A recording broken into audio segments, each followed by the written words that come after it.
रामायण को हम सभी ने अपने अपने दृष्टिकोण से देखा है। ये बात हम सभी जानते हैं कि भगवान राम 14 साल के वनवास पर गए थे। उनके साथ उनकी पत्नी माता सीता और लक्ष्मण भी गए थे। 14 वर्ष के वनवास के दौरान उन्होंने रावण का वध किया और वापस अयोध्या आ गए। इस प्रकार हमने तथा समाज ने मर्यादा पुरुषोत्तम राम के बारे में जाना, हनुमान जी की भगवान राम के प्रति भक्ति भाव को देखा तथा रावण के ज्ञान को भी पहचाना। लेकिन हम सभी ने कभी भी यह ध्यान नहीं दिया कि इस रामायण में अगर कोई सबसे अधिक उपेक्षित और अनदेखा पात्र था तो वह थी लक्ष्मण जी की पत्नी और माता सीता की छोटी बहन उर्मिला। जी हाँ दोस्तों, सही सुना आपने। आज मैं इस वीडियो के माध्यम से आपको उर्मिला के अवर्णित, अचर्चित, उनके महान चरित्र तथा अखंड पतिव्रता, स्नेह और त्याग के बारे में बताऊंगा, जिसका वर्णन बालखंड के रामायण में मिलता है। रामचरितमानस में भी इसका वर्णन नहीं किया गया है। तो दोस्तों, ये घटना उस समय की है जब भगवान राम, सीता और लक्ष्मण जी वनवास जा रहे थे। तब लक्ष्मण जी अपनी माता सुमित्रा से वन जाने की आज्ञा लेने के बाद सुमित्रा से मिलने के लिए महलों में जाते हैं।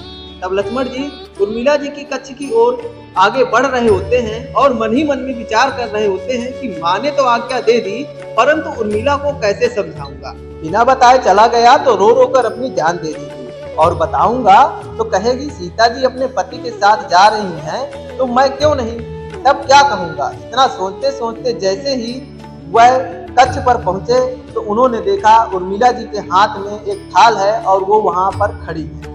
तब उर्मिला जी बोलती हैं कि आप मेरी चिंता छोड़कर प्रभु की सेवा में वन को जाओ। मैं ना तो आपको रोकूंगी और ना ही आपके साथ चलने को कहूंगी। आपकी सेवा में मैं बाधा नहीं बन सकती। लक्ष्मण जी को कहने में जो संकोच हो रहा था, उनके कुछ कहने के पहले ही उर्मिला जी ने उन्हें इस संकोच से बाहर निकाल दिया।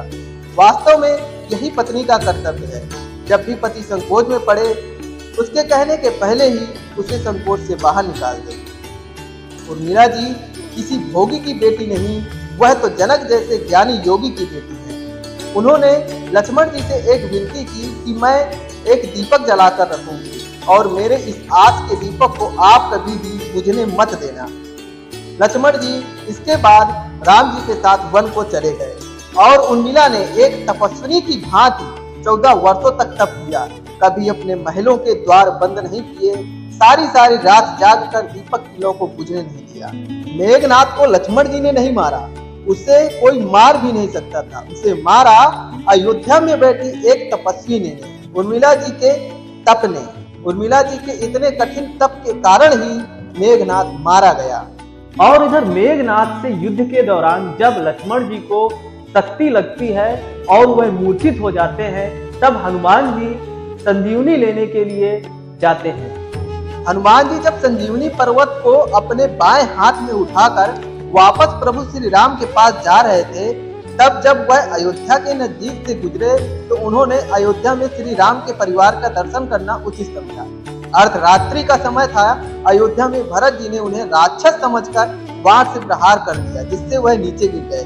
तत्पश्चात वे आगे सभी का हाल कहकर सुनाते हैं कि कैसे सीता माता को रावण हरण करके ले गया और लक्ष्मण भैया को शक्ति लग गई है। इस पर वहां कौशल्या, सुमित्रा और उर्मिला तीनों मौजूद थी। इतना सुनते ही सबसे पहले कौशल्या माता बोली, यदि ऐसा है तो राम से कहना कि बिना लक्ष्मण के अयोध्या आने की कोई आवश्यकता नहीं है, वह वन में ही रहे।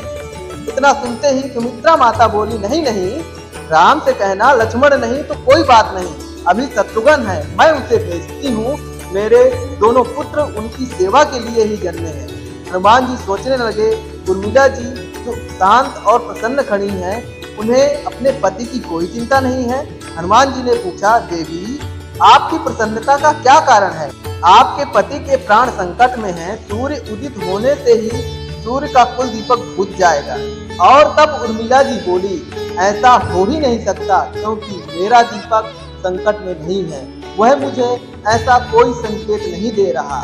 और रही सूर्य उदय की बात, यदि आप चाहें तो कुछ देर अयोध्या में विश्राम कर सकते हैं, क्योंकि कल सूर्य उदय होगा ही नहीं और मैं उसे उदित होने भी नहीं दूंगी। और मुझे पता ही नहीं कि मेरे पति कहाँ हैं। आप ही कह रहे हैं कि प्रभु श्री राम ने उन्हें अपनी गोद में लेकर बैठे हैं। तो यदि कोई प्रभु की गोद में लेटा हो तो भला काल उसका क्या बिगाड़ सकता है। ये तो वो दोनों लीला कर रहे हैं। मेरे पति जब से वन गए हैं तब से सोए नहीं हैं, क्योंकि उन्होंने ना सोने का प्रण लिया है, इसलिए वो थोड़ी देर विश्राम कर रहे हैं। जब प्रभु की गोद मिल गई हो तो थोड़ा ज्यादा विश्राम हो गया तो क्या जाता है, उठ जाएंगे। और वास्तव में सूर्य देव में भी उतनी ताकत नहीं थी कि लक्ष्मण जी के जागने से पहले वह उदित हो जाते, क्योंकि पतिव्रता का तप उनके आगे खड़ा था। वास्तव में राम राज्य की नींव में जनक बेटियां चुनी गई थी। राम राज्य का आधार जनक की ही बेटियां हैं, कभी उर्मिला तो कभी सीता। तो दोस्तों, वास्तव में राम राज्य की नींव में जनक जी की बेटियां ही चुनी गई। जनक जी की बेटियां ही राम राज्य का आधार है, कभी उर्मिला तो कभी माता सीता। भगवान श्री राम ने तो मात्र राम राज्य का कलश स्थापित किया था। राम राज्य यूं ही नहीं आया, ये इन सब के बलिदान और त्याग का ही परिणाम है।